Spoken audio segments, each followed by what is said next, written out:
இது மாத பின்பகுதியில தான் உங்களுக்கு ஏற்படுத்தும்.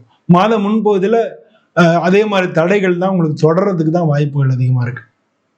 மாத பின்பகுதியில இன்னொரு விஷயம் என்னன்னா, உங்களுடைய ராசியாதிபதியா இருக்கக்கூடிய சுக்கிரன் 8வது வீட்டுல இருந்தார். அவரு 9வது வீட்டுக்கு வந்துடுறாரு. அங்க ஏற்கனவே குரு பகவான் இருக்கார். அவரு கூட சுக்கிரனும் சேர்ந்துடுறாரு. ஸோ அதனால உங்களுக்கு பொருளாதார ரீதியா குருவும் சுக்கிரனும் சேர்ந்தாலே கொஞ்சம் யோகமான பலன் தான். பிரச்சனைகள் உருவாக்கும் குடும்பத்துலன்னு சொல்லுவாங்க. பட் குருவும் சுக்கிரனும் சேர்ந்தாலே யோகமான பலனும் கிடைக்கும். ஏன்னா ஒருத்தர் தனகாரகர், இன்னொருத்தர் கேளிக்கைகளுக்குள்ளவர்.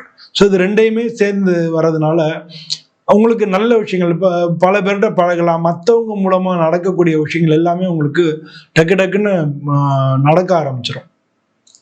உங்களுக்கு தொழில் ஸ்தானத்துக்கு வேற சூரியன், லாபாதிபதி சூரியன் வராரு. அதனால தொழில் ரீதியான லாபங்களும் உங்களுக்கு கிடைக்கும்.